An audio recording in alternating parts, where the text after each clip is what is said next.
मैं रवि कुमार आप सभी व्यूअर्स का आपके चैनल फिजिक्स जी पे स्वागत करता हूं। तो हम लोग कैपेसिटर पढ़ रहे हैं, संधारित्र के विषय में पढ़ रहे हैं और पिछला क्लास में आपने संधारित्र का सिद्धांत, उसकी धारिता, ये सब अच्छी तरह से समझ लिया है।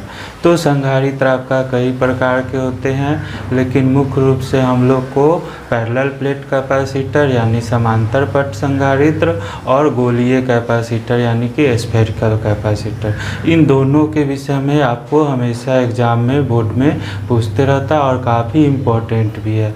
और दूसरा चीज़ कि बहुत आसान है, जब संधारित्र का सिद्धांत हम लोग समझ ही लिए हैं तो parallel plate capacitor, spherical capacitor, इस सब में कुछ वैसा दम है नहीं। तो हम लोग आज का क्लास जल्दी से नोट कर लेंगे। और देखो, जब भी वीडियो आप लोग देखिए, एकदम हमेशा रूल बना लीजिए कि एक बार पहले पूरा वीडियो अच्छा से समझ लीजिए। और जो कुछ भी बोर्ड पर लिखा हुआ है, हम खुद भी आपको देखते हैं कि क्या पढ़ने में दिक्कत हो रहा है या कोई भी प्रॉब्लम हो, तो बोर्ड पे लिखा हुआ मात्र आप क्वालिटी 240 कीजिएगा, आसानी से एकदम दिखाई देगा और साथ में हम बोलेंगे भी, तो आप आसानी से नोट कर सकते हैं। तो नोट करना बहुत इम्पॉर्टेंट है, लेकिन सबसे पहले आपको वीडियो पूरा देख के समझ लेना है। उसके बाद जहाँ पे हम नोट करवाते हैं बोल के, आप वहाँ पे आसानी से जाइएगा और नोट कर लीजिएगा। तो देखो, थोड़ा थोड़ा पढ़ाई क्या है, कंटिन्यूटी का चीज़ है। हर दिन आप थोड़ा थोड़ा पढ़िएगा, थोड़ा थोड़ा नोट बनाते जाइएगा, आपका काम देखिए आसान होता चला जाएगा। और हम लोग भी देखिए, पिछला 2 महीने में हम लोग चैप्टर 0 से शुरू करके यहाँ तक आ गए हैं और आगे भी हम लोग जाएंगे और बहुत आसानी से अपना काम कंप्लीट करेंगे।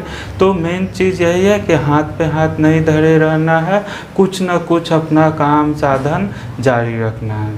तो जल्दी से हम लोग आज देख लेते हैं। आप लोग देख लीजिए, हेडिंग दे दिए हैं पैरेलल प्लेट कैपेसिटर, जिसको कि हिंदी में कहिएगा समांतर पट संधारित्र। और ठीक इसी तरह से आपका गोलीय संधारित्र या स्फेरिकल कैपेसिटर का भी हम लोग काम कर लेंगे।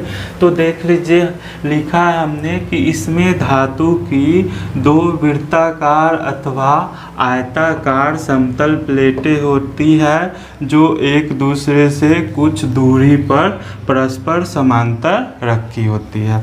तो 2 प्लेट है, या देखने में लाइन लग रहा है लेकिन एक्चुअल में क्या है, तो धातु का 2 आयताकार प्लेट है या वृत्ताकार प्लेट भी ले सकते हैं। और आगे क्या कह रहा है कि इनमें से एक प्लेट पृथककृत यानी कि आइसोलेटेड तथा दूसरी पृथ्वी से जुड़ी होती है। तो हम पहले ही संधारित्र का सिद्धांत पढ़े हैं, उसमें देखे थे आप लोग कि 2 प्लेट को अगर आमने सामने रख रहे थे कम दूरी पे, तो अगर एक पे क्यू आवेश दे रहे थे तो क्या हो रहा था, तो प्रेरण के कारण जो दूसरा प्लेट है उसके समीपवर्ती सिरे पर ऋण आवेश और अपोजिट सिरे पे धन आवेश हो रहा था उत्पन्न। तो ऋण आवेश इसका विभव को कुछ घटा रहा था, धन आवेश बढ़ाने का काम करता था। लेकिन सेकेंड प्लेट को जैसे ही भूमि से जोड़ देते थे, भूमिकृत करते थे, तो क्या होता था कि जमीन से इलेक्ट्रॉन आकर धन आवेश को समाप्त कर देता था और आपके पास क्या बच जाता था, तो सेकेंड प्लेट पे केवल ऋण आवेश, यानी कि अगर इस पे प्लस क्यू आवेश देते थे तो इस पे क्या बचता था, माइनस क्यू आवेश। और इधर जो प्लस आवेश उत्पन्न हो रहा था वह कहाँ चला जाता था, धरातल में चला जाता था। तो उसको अब हम दिखाएंगे नहीं, जनरल जब भी फिगर बनाएंगे पैरेलल प्लेट कैपेसिटर का, 2 लाइन इस तरह से आपका खींचा हुआ रहेगा। तो अच्छा से सब लोग देख लीजिए क्या है पैरेलल प्लेट कैपेसिटर में। तो धातु की 2 वृत्ताकार अथवा आयताकार समतल प्लेटें होती है जो एक दूसरे से कुछ दूरी पर परस्पर समांतर होती है। दोनों प्लेट एक दूसरे के परस्पर समांतर है। और एक प्लेट आपका क्या है, पृथककृत है, यानी इस प्लेट का संपर्क किसी भी चीज़ से, धरातल वगैरह से नहीं है, जबकि दूसरी प्लेट को क्या कर दिए हैं, तो भू संपर्कित कर दिए हैं। तो दूसरी प्लेट पृथ्वी से जुड़ी रहती है। और संधारित्र की धारिता बढ़ाने हेतु प्लेटों के मध्य परावैद्युत माध्यम जैसे मोम, कागज आदि भर देते हैं। तो यह तो बेसिक आप लोग का कंस्ट्रक्शन हो गया कैपेसिटर का, पैरेलल प्लेट कैपेसिटर का या समांतर पट संधारित्र का। एग्जाम में आएगा तो कम से कम इतना तो आप लोग लिखिएगा, यह फिगर अच्छा से बना दीजिएगा। आगे कह रहा है कि चित्र में P तथा Q धातु की दो समतल चालक प्लेटें हैं। एक प्लेट का नाम दे दिए P, दूसरा प्लेट का नाम दे दिए Q, जिनका क्षेत्रफल A है। दोनों प्लेट का क्षेत्रफल क्या मान लिए हैं? A मान लिए हैं। प्लेट A पर प्लस Q आवेश देने पर प्रेरण द्वारा प्लेट Q पर क्या हो रहा है? माइनस Q आवेश उत्पन्न हो जाता है। तो ऑब्वियस सी बात है, इधर प्लस Q दिए तो यह क्या करेगा? इसका सारा इलेक्ट्रॉन को अपना ओर खींचेगा। तो इधर क्या हो गया? तो यहाँ प्लस Q दिए तो इधर क्या हो गया? माइनस Q आवेश उत्पन्न हो गया। और साथ में इस सिरे पर चूंकि इलेक्ट्रॉन की कमी होती थी तो क्या होता है? धन आवेश उत्पन्न होता है, जिसको कि धरातल का इलेक्ट्रॉन आके निष्क्रिय कर दे रहा है। ये हम लोग अच्छा से समझ चुके हैं। तो क्या लिखे कि चित्र में P तथा Q धातु की दो समतल चालक प्लेटें हैं, जिनका क्षेत्रफल A है। क्लियर है? प्लेट A पर प्लस Q आवेश देने पर प्रेरण द्वारा प्लेट Q पर माइनस Q आवेश उत्पन्न हो जाता है। अतः प्लेट P का पृष्ठ आवेश घनत्व, जिसको कि सरफेस चार्ज डेंसिटी सिग्मा कहते हैं, तो आवेश Q है और क्षेत्रफल क्या है? A है। तो सरफेस चार्ज डेंसिटी आप लोग जानते हैं क्या हो जाएगा? तो सिग्मा बराबर Q बटा A। क्लियर है? उसी तरह से इसका क्या हो जाएगा? तो इसका माइनस सिग्मा होगा, माइनस Q बाई A होगा। तो प्लेट P का पृष्ठ आवेश घनत्व सिग्मा बराबर क्या हो गया? Q by A। प्लेटों के बीच की दूरी को क्या मान लिए हैं? तो दोनों प्लेट के बीच की दूरी को D। तो प्लेटों के बीच की दूरी को D तथा माध्यम वायु लेने पर, बीच का माध्यम अभी हम क्या ले रहे हैं? वायु ले रहे हैं। तो वायु का क्या हो जाएगा? एप्सिलॉन नॉट लीजिएगा, इसमें भी कोई दिक्कत नहीं है। तो क्या होगा यहाँ पे देखिएगा कि आप लोग इससे पहले पढ़े थे कि धातु कोई अनंत विस्तार का आवेश का समतल चादर था। अलग से यह टॉपिक भी आपका करवाया हुआ है कि आवेश के अनंत विस्तार की समतल चादर के समीप विद्युत क्षेत्र निकालना। अच्छा से जाके आप रिवाइज कीजिएगा। तो उसमें क्या आप लोग देखे थे? गॉस लॉ में आप लोग निकाले थे। क्या हो रहा था? तो वह दूरी पर निर्भर नहीं कर रहा था और आवेश के एक लेयर के लिए, यानी कि आवेश का केवल एक लेयर के लिए क्या निकाले थे? विद्युत क्षेत्र सिग्मा बटे 2 एप्सिलॉन नॉट। अच्छा से याद होगा। और उसी में हम आपको इस तरह का 2-3 प्लेट रख के और उनके बीच भी विद्युत क्षेत्र निकालना सिखाए थे। काफ़ी इम्पोर्टेंट है आप लोग के लिए, आप लोग ज़रूर देखिएगा वहाँ पे भी जाके गॉस लॉ में। तो यहाँ पे तो क्लियर है आपका कि अगर आपके पास दो पैरेलल प्लेट है, दो समतल चादर है, तो यह क्या है? तो इस पे आवेश का एक लेयर देखो, यह प्लस Q है। तो इसके कारण विद्युत क्षेत्र क्या हो जाएगा? अगर यहाँ पे मन में कल्पना कीजिए कि कोई यूनिट पॉजिटिव टेस्ट चार्ज है, कोई पॉजिटिव टेस्ट चार्ज है, तो यह उस टेस्ट चार्ज को यह धन आवेश क्या करेगा? दूर धकेलेगा और इसके कारण विद्युत क्षेत्र कितना हो जाएगा? सिग्मा बटे 2 एप्सिलॉन नॉट। केवल एक लेयर के लिए कितना? सिग्मा बटे 2 एप्सिलॉन नॉट। और किस दिशा में है? तो वह दूर धकेल रहा है, यानी कि दाहिनी तरफ जा रहा है। दूसरा, यह माइनस Q आवेश है, तो यहाँ पे अगर कोई पॉजिटिव टेस्ट चार्ज है उसको यह क्या करेगा? अपनी ओर ही खींचेगा, यानी यह भी अपनी ओर ही खींचेगा और इसके कारण भी विद्युत क्षेत्र कितना होगा?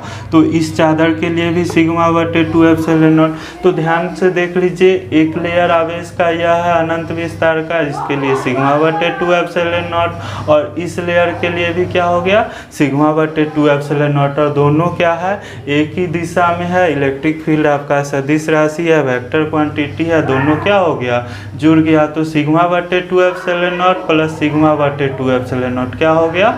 सिग्मा बटे एप्सिलॉन नॉट हो गया। क्लियर है? तो कोई आपका पैरेलल प्लेट कैपेसिटर है या समांतर पट संधारित्र है, उसके मध्य विद्युत क्षेत्र ई क्या हो गया? सिग्मा बटे एप्सिलॉन नॉट हो गया। और प्लेट के बाहर अगर इस रीजन में निकालिएगा या इस रीजन में, तो इसके कारण विद्युत क्षेत्र और इसके कारण दोनों एक दूसरे के अपोजिट होगा और विद्युत क्षेत्र इधर भी शून्य होगा, इधर भी आपका क्या होगा? शून्य होगा। तो यह क्वेश्चन ऑब्जेक्टिव में आपको पूछ सकता है कि प्लेट के भीतर यानी दोनों प्लेटों के मध्य विद्युत क्षेत्र क्या हो गया, तो सिग्मा बटे एप्सिलॉन नॉट, और प्लेट के बाहर क्या होगा, तो शून्य होगा। मेन चीज़ हमेशा कंसेप्ट याद रखना है आप लोग को कि अगर एक चादर है यानी आवेश का एक लेयर है, उसके लिए क्या हो गया, सिग्मा बटे 2 एप्सिलॉन नॉट, ना कि सिग्मा बटे एप्सिलॉन नॉट। या सिग्मा बटे एप्सिलॉन नॉट किसके कारण आया है, तो दो चार्ज का लेयर है, एक इस लेयर के लिए सिग्मा बटे 2 एप्सिलॉन नॉट और एक इस लेयर के लिए, और चूंकि दोनों एक ही दिशा में विद्युत क्षेत्र बना रहा था इसलिए दोनों ऐड होके क्या हो गया, सिग्मा बटे एप्सिलॉन नॉट हो गया। यहाँ तक एकदम क्लियर है। तो यहाँ से नोट करना आप लोग शुरू कीजिएगा कि प्लेटों के मध्य, चूँकि बीच का दूरी यहाँ डी ले ही लिए हैं, तो प्लेटों के मध्य क्या होगा, समरूप विद्युत क्षेत्र होगा और उसका वैल्यू ई बराबर क्या हो जाएगा, सिग्मा बटे एप्सिलॉन नॉट होगा। अब देखो कि इसके बीच अगर विद्युत क्षेत्र सिग्मा बटे एप्सिलॉन नॉट है और विद्युत क्षेत्र का परिभाषा क्या है, तो अगर Q नॉट आवेश पे F बल लगता था तो इकाई आवेश पे कितना बल लगता था, F बटे Q नॉट, यानी कि विद्युत क्षेत्र ई क्या है, इकाई आवेश पे लगने वाला बल है। तो अगर इकाई आवेश पे सिग्मा बटे एप्सिलॉन नॉट बल लग रहा है जो कि समरूप है और दोनों के बीच का दूरी, प्लेट के बीच का दूरी d है, तो इकाई आवेश को यहाँ से यहाँ तक ले जाने में वर्क डन कितना होगा, तो कार्य बराबर क्या होगा, बल गुने विस्थापन। तो बल के जगह पे सिग्मा बटे एप्सिलॉन नॉट और विस्थापन आपका क्या हो गया, डी, यानी कि क्या हो गया, ई इंटू डी। और इकाई आवेश को एक बिंदु से दूसरे बिंदु तक ले जाने में किया गया कार्य क्या कहलाता है, विद्युत विभव या इलेक्ट्रिक पोटेंशियल। तो यहाँ पे दोनों प्लेट के बीच का पोटेंशियल डिफरेंस क्या हो जाएगा, तो इकाई आवेश के लिए बल ई लीजिएगा, बीच का दूरी डी है, तो कार्य कितना हो गया, बल गुने विस्थापन यानी ई इंटू डी। अर्थात दोनों प्लेट के बीच का विभवांतर या पोटेंशियल डिफरेंस भी बराबर क्या हो जाएगा, तो ई डी हो जाएगा। अच्छा से पहले भी समझ चुके हैं, यहाँ भी देख लीजिए। तो क्या हो गया, तो प्लेटों के मध्य समरूप विद्युत क्षेत्र ई का मान तो सिग्मा बटे एप्सिलॉन नॉट आपने देख ही लिया, और क्या, तो प्लेटों के मध्य विभवांतर, तो दोनों प्लेटों के मध्य विभवांतर या पोटेंशियल डिफरेंस भी बराबर क्या हो गया, तो ई इंटू डी। यह जरूर याद रखिएगा, इस पे भी आपका कुछ क्वेश्चन ऑब्जेक्टिव वगैरह पूछेगा। तो पैरेलल प्लेट कैपेसिटर के प्लेटों के बीच विभवांतर भी बराबर क्या होगा, ई इंटू डी होगा।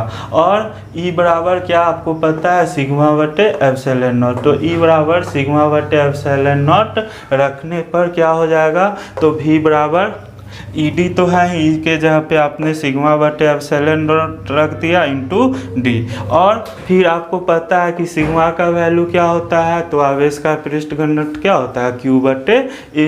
तो सिग्मा का वैल्यू क्यू बटा ए भी अब रख दीजिए, तो क्या हो जाएगा, भी बराबर, अब यहाँ पे सिग्मा के जगह पे क्या रख दिए, तो सिग्मा के जगह पे क्यू बटा ए रख दिए। तो भी बराबर सिग्मा बटे एप्सिलॉन नॉट डी है, अब इसमें सिग्मा के जगह पे क्यू बटा ए रख दिए, तो भी बराबर क्या हो गया, तो क्यू बटा ए बटा एप्सिलॉन नॉट था रहने दिए, गुना डी था, डी रख दिए, यानी भी बराबर क्या हो गया, क्यू डी बटे एप्सिलॉन नॉट ए।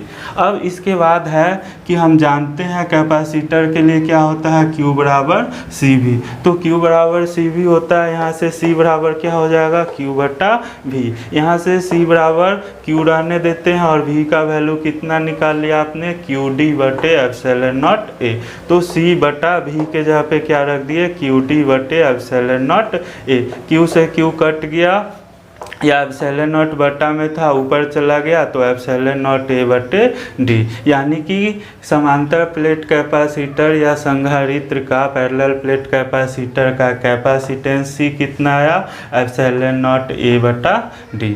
तो यहाँ पे ध्यान दीजिएगा कि यह बहुत इंपॉर्टेंट है एग्जाम के लिए आप लोग को, खासकर ऑब्जेक्टिव में भी, न्यूमेरिकल में भी, हर जगह आपका यूज आएगा। तो पैरेलल प्लेट कैपेसिटर का कैपेसिटेंस सी बराबर क्या आया, एप्सिलॉन नॉट ए बटा डी। तो अच्छा से इसको रट लेना है, सी बराबर क्या होता है, epsilon naught a by d. देखिएगा जेईई मेंस वगैरह का क्वेश्चन पेपर उठा के उसमें भी 2-3 क्वेश्चन आपका इससे में रहता है, कम से कम 2 या 3 क्वेश्चन केवल इससे बन जाता है, epsilon naught a by d से। और दूसरा याद रखना है भी बराबर ई डी, यानी कि कैपेसिटर की प्लेटों के बीच अगर दूरी डी है है, विद्युत क्षेत्र ई है, तो विभवांतर भी बराबर क्या होता है, ई इंटू डी होता है। तो यह दोनों चीज़ आपको ध्यान रखना है। दूसरी चीज़ कि एप्सिलॉन नॉट ए बटा डी कब आया है, जब बीच का माध्यम क्या लिए हैं, वायु लिए हैं। तो लिख भी दिए हैं कि समांतर पट वायु संधारित्र की धारिता क्या हो रहा है, तो सी बराबर एप्सिलॉन नॉट ए बटा डी। क्लियर है यहाँ तक। अब यहाँ पे अगर है कि इसके बीच का माध्यम वायु नहीं रह के जैसे मोम भर दिया, कागज भर दिया कैपेसिटी बढ़ाने के लिए, तो तब क्या होगा, तो यहाँ पे लिख दिए हैं कि यदि प्लेटों के मध्य ई आर आपेक्षिक विद्युतशीलता का माध्यम भरा हो, यानी इसके रिलेटिव परमिटिविटी ई आर का कोई माध्यम अगर भर दिए, जैसे कागज, कपड़ा, मोम, कुछ भी अगर बीच में भरा हुआ है, तब सी बराबर क्या हो जाएगा, तो कुछ नहीं करना है, जहाँ एप्सिलॉन नॉट है उसमें किससे गुना कर दीजिएगा, ई आर से गुना कर दीजिएगा। तो सी बराबर क्या हो जाएगा, epsilon not E R A बटा डी। क्लियर है। तो हम लोग आसानी से क्या किए आज के क्लास में कि पैरेलल प्लेट कैपेसिटर को भी डिफाइन कर दिए और उसका कैपेसिटेंस भी हम लोग आसानी से निकाल लिए। तो सी का वैल्यू हमने निकाला है, यहाँ पे थोड़ा सा लिख देते हैं, सी बराबर epsilon not E R A बटा डी। अब यहाँ से कुछ क्वेश्चन आपका देखिएगा, थोड़ा सा पढ़ने का मतलब है कि या तो आपको बुक में भी मिल जाएगा आसानी से, हम थोड़ा सा शॉर्ट करके जितना आपको एग्ज़ाम में लिखना है कम से कम इतना अगर लिखिएगा तो आपका फुल मार्क्स मिल जाएगा। लेकिन इससे अगर ऑब्जेक्टिव वगैरह पूछता है, अलग अलग क्वेश्चन निकालता है, तो उसको कैसे टैकल करते हैं यह भी थोड़ा सा अभी पे ही आप लोग देख लीजिए ध्यान से। जैसे कह रहा है कि सी बराबर epsilon not E R A बटा डी है, यह क्या है, तो समांतर पट संधारित्र की धारिता है। तो यहाँ पे एप्सिलॉन नॉट आपको पता है निर्वात या वायु का विद्युतशीलता है, ठीक है। यहाँ और ई आर क्या है, तो बीच में जो आप माध्यम भर रहे हैं, कागज, कपड़ा, मोम, उसका अपेक्षित विद्युतशीलता क्या है, ई आर है। तो अब अगर आपसे कहा जाए, जैसे पहले आपका 3-4 पॉइंट लिखाए थे कि संधारित्र की धारिता को प्रभावित करने वाले कारक, उसमें क्या लिखे थे, आकार, आकृति, बीच का माध्यम और समीपवर्ती चालक की उपस्थिति। ठीक उसी तरह से अगर केवल इस सूत्र को देखते हैं और इससे आपसे अगर पूछे कि कैपेसिटेंस किस किस चीज़ पे निर्भर कर रहा है, किसी पैरेलल प्लेट कैपेसिटर का कैपेसिटेंस या धारिता सी किस किस पे निर्भर कर रहा है, तो अगर केवल यह सूत्र आपको पता है epsilon not E R A बटा डी, तो आप लोग ध्यान से देख के बताइए पहला किस पे कहिएगा, तो यह क्या है, एरिया है, यानी कि प्लेट का क्षेत्रफल। तो अगर प्लेट का क्षेत्रफल ए का वैल्यू बढ़ाएंगे, सी आपका क्या होगा, बढ़ेगा, यानी क्षेत्रफल ए पर निर्भर करेगा। दूसरा चीज़ कि बीच का जो माध्यम आप भरे हैं, कागज, मोम, कपड़ा, कुछ भी, उसका ई आर का वैल्यू जितना अधिक होगा कैपेसिटेंस सी भी आपका उतना ही अधिक होगा। तो धारिता बढ़ाने के लिए क्या कर सकते हैं, तो प्लेट का एरिया ए को बढ़ाया जा सकता है। दूसरा, परावैद्युत माध्यम का, उच्च परावैद्युत माध्यम वाला पदार्थ बीच में भरा जा सकता है जिसका ई आर का वैल्यू अधिक है, ई आर अधिक होगा, सी भी अधिक होगा। और साथ में देखो कि बटा में क्या है, डी है, और डी क्या है, दोनों प्लेटों के बीच की दूरी है। तो डी का मान जितना अधिक होगा कैपेसिटेंस उतना क्या होगा, कमेगा। तो कैपेसिटेंस बढ़ाने के लिए डी क्या करना पड़ेगा, कम करना पड़ेगा, यानी बीच का दूरी जितना कम होगा कैपेसिटेंस उतना अधिक होगा।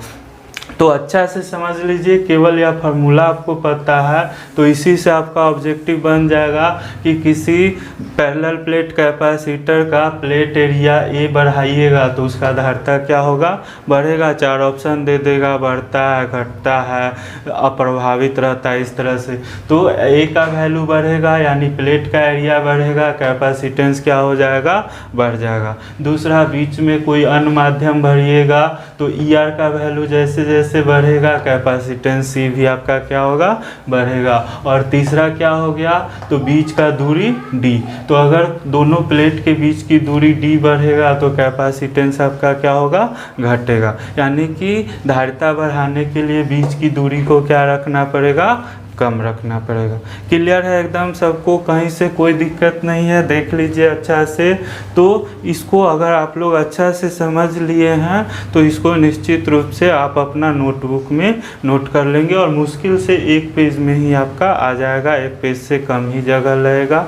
जिन बातों पे ध्यान देने कहते हैं उस पर खास फोकस रखिएगा। जैसे V बराबर आपका हो गया ED और C बराबर एप्सिलॉन नॉट A/D, यह तो ज़रूर याद रहना चाहिए। और बीच में कोई अन्य माध्यम ER डाल दिए तो एप्सिलॉन नॉट में ER से गुना कर दिए।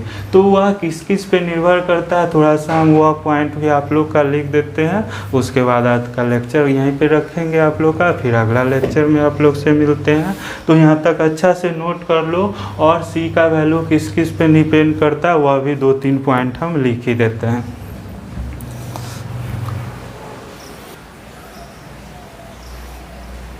तो हम लोग जल्दी से देख लेते हैं कि हमने यह सूत्र निकाला, समांतर संधारित्र या पैरेलल प्लेट कैपेसिटर की धारिता C बराबर एप्सिलॉन नॉट ER A/D। तो यहाँ से आप कह सकते हैं कि C जो है वह प्रोपोर्शनल टू A है, यानी कि किस पे C निर्भर करता है, प्लेट का क्षेत्रफल। प्लेट का क्षेत्रफल A पे निर्भर करेगा। दूसरा C प्रोपोर्शनल टू ER, यानी कि बीच का परावैद्युत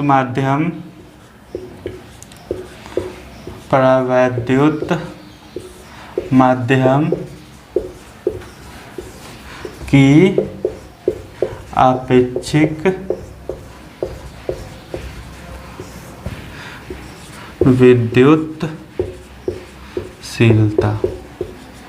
तो बीच का माध्यम का अपेक्षिक विद्युतशीलता ER जितना होगा C भी उतना ही अधिक रहेगा। और उसके बाद C क्या हो जाएगा, तो इन्वर्सली प्रोपोर्शनल टू 1/D, यानी कि क्या हो जाएगा, तो प्लेटों के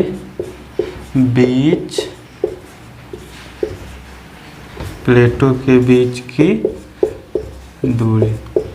तो इससे देखिए कि यह 3 तरह का क्वेश्चन आपका ऑब्जेक्टिव बन जाएगा। एरिया बड़ा रहेगा, C बढ़ेगा, ER ज़्यादा रहेगा तब भी कैपेसिटेंस बढ़ेगा, और प्लेट के बीच का दूरी बढ़ेगा तो कैपेसिटेंस आपका क्या होगा, घटेगा। यहाँ तक मेरे ख्याल से एकदम सब लोग का क्लियर है। यहाँ पे ध्यान रखिएगा कि वायु की आपेक्षिक विद्युतशीलता, तो वायु की अपेक्षित विद्युतशीलता ER का वैल्यू क्या होता है, 1 रहता है। यह भी अलग से कई बार आपका पूछ लिया है। तो वायु के लिए ER का मान अगर 1 रखिएगा तो C बराबर क्या हो जाएगा, एप्सिलॉन नॉट A/D। इसी को कहता है वायु संधारित्र की धारिता।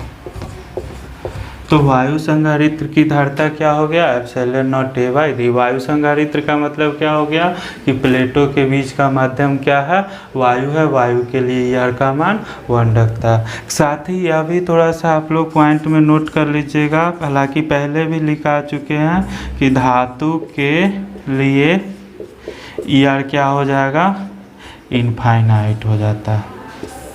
धातुओं के लिए ER का मान क्या होता है, इनफाइनाइट होता है। वायु हवा के लिए ER 1 होता है। और बाकी अन्य माध्यम के लिए, बाकी अन्य माध्यमों के लिए तो हमेशा याद रखिएगा कि ER का वैल्यू ग्रेटर देन 1 होता है। ER हमेशा, और कोई भी वायु के अलावा कोई भी अन्य माध्यम जैसे कागज ही बीच में भर दिए, मुंह में भर दिए, सबके लिए ER का वैल्यू 1 से अधिक होगा, यानी कि उसका कैपेसिटी ER का वैल्यू 1 से अधिक होगा, कैपेसिटी क्या हो जाएगा, धारिता बढ़ जाएगा। तो आज का क्लास यहाँ तक है। अगला क्लास में हम लोग क्या करेंगे वह थोड़ा सा समझ लीजिए कि जैसे कैपेसिटर का प्लेट टाइप का था और बीच में क्या रखे थे, तो कोई माध्यम रख रहे थे, कागज़, कपड़ा, मोम या वायु ही रहने दे रहे थे। लेकिन अगला में हम लोग पढ़ेंगे कि यौगिक परावैद्युत माध्यम वाले संधारित्र की धारिता को कैसे निकालेंगे। तो यौगिक परावैद्युत माध्यम का मतलब क्या हुआ कि मान लो कुछ दूरी तक मोम भर दिए, यहाँ से यहाँ तक मोम भर दिए, कुछ दूरी तक मान लो कपड़ा भर दिए और कुछ दूरी तक कागज़ भर दिए। तो मान लीजिए D1 डिस्टेंस तक मोम भर दिए, D2 डिस्टेंस तक कागज़ भर दिए, D3 डिस्टेंस तक कपड़ा भर दिए। यानी कि दोनों कैपेसिटर के प्लेट में क्या है, तो एक से अधिक प्रकार का माध्यम हम उसमें डाल दिए और उस केस में इसको क्या कहेंगे, तो यौगिक परावैद्युत माध्यम वाला संधारित्र कहेंगे। और उसका धारिता निकालना हम लोग नेक्स्ट वीडियो में सीखेंगे। कुछ प्रॉब्लम वगैरह भी आप लोग को करवाएंगे, देखिएगा बहुत आसानी से सब लोग को बनेगा। और जैसे इलेक्ट्रिक पोटेंशियल का ऑब्जेक्टिव करवाए हैं, इसका भी ऑब्जेक्टिव आप लोग को करवाएंगे। और सबसे इम्पोर्टेंट तो अभी इसका सीरीज और पैरेलल, यानी कि संधारित्रों का श्रेणी क्रम समूहन और समांतर क्रम समूहन, वह तो एकदम इम्पोर्टेंट है ही आप लोग का। तो जितना जल्दी हो सके हम लोग ये काम करते हैं, कैपेसिटर ख़त्म करके आपका करंट शुरू कर लेंगे। एक बार करंट हम लोग अच्छा से ख़त्म कर लेते हैं तो फिर हम लोग का सिलेबस भी कंट्रोल में आ जाएगा। बहुत आसानी से हम लोग बहुत स्मूथली आगे की ओर बढ़ेंगे। तो आज इतना ही रहने दीजिए, फिर अगला क्लास में आप लोग से मिलते हैं। धन्यवाद।